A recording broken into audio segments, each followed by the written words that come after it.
नमस्कार बच्चों, स्वागत है आपका इस वीडियो में जिसमें कक्षा 7 CBSE के पाठ 14 खान पान की बदलती तस्वीर के पाठ पठन की चर्चा करेंगे। इसको लिखा प्रयाग शुक्ल जी ने है। यह एक निबंध है। शुरू करते हैं। समझ सकते हैं आप पाठ के नाम से। पिछले 10-15 वर्षों में भारत में खान पान की संस्कृति बहुत बदली है। कल्चर बहुत बदला है। दक्षिण भारत के विशेष व्यंजन जैसे इडली, डोसा, बड़ा, सांबर, रसम अब उत्तर भारत में भी सुलभ है। ये पाठ पढ़ के मुंह में पानी ही आएगा। ठीक है, तो ध्यान से। तो उत्तर भारत की रोटी, दाल, साग और विशेषकर यहाँ की ढाबा संस्कृति पूरे देश में फैल चुकी है। फास्ट फूड जैसे बर्गर, नूडल्स आदि पूरे देश में तेजी से प्रचलित हुए हैं बच्चों। तो भारत के अलग अलग क्षेत्रों की विशेषता माने जाने वाले कुछ प्रमुख खाद्य पदार्थ अब पूरे देश में कहीं भी आसानी से मिल जाते हैं, जैसे गुजराती ढोकला, गाठियाँ, बंगाली मिठाइयाँ आदि। अंग्रेजी राज में साहबी ठिकानों तक सीमित रहने वाली ब्रेड अब लाखों करोड़ों हिंदुस्तानियों की रसोई में प्रवेश कर चुकी है। अब तो आम हो गई है ना। खान पान में आए इस बदलाव में सबसे अधिक प्रभावित युवा वर्ग है। उन्हें स्थानीय व्यंजनों की तो अधिक जानकारी नहीं, लेकिन नए व्यंजनों के बारे में उन्हें काफ़ी जानकारी है। जैसे इंटरनेट का आपको पता है, ठीक है, पर हमारी जो सांस्कृतिक ग्रंथ हैं उनके बारे में शायद नहीं पता।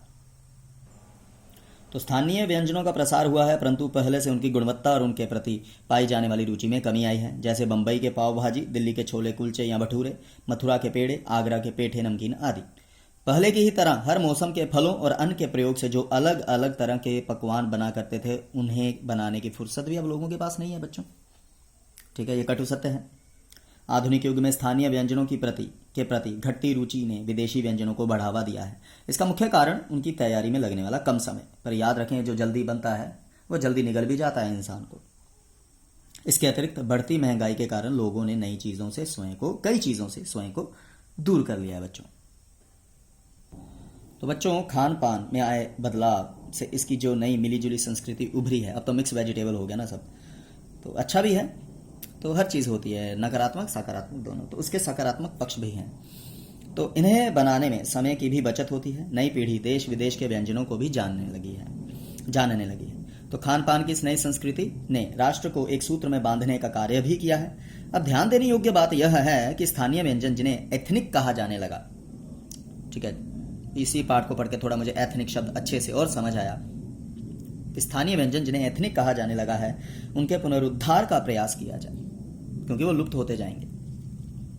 कुछ ऐसे ही पकवान जो अब केवल महंगे 5 सितारा होटलों में ही मिलते हैं, उन्हें आधुनिकता के कारण छोड़े गए।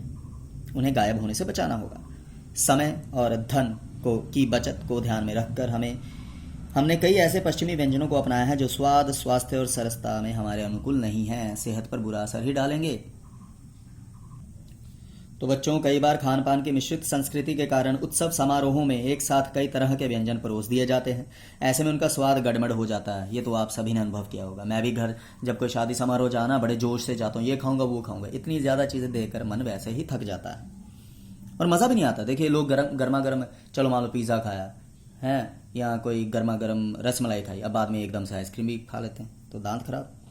तो कई बार हम इस कारण बिल्कुल विपरीत प्रकृति वाले व्यंजन एक साथ अपनी प्लेट में परोस लेते हैं। इस कारण से किसी भी व्यंजन का सही स्वाद और मज़ा नहीं मिल पाता। ये बिल्कुल सही है। अतः खान पान के इस नए तौर तरीकों को तरह तरह से जांचते रहना भी ज़रूरी है। वही है ना बेटा, हर चीज़ हद में और हर चीज़ बेहद खराब हो जाती है। धन्यवाद।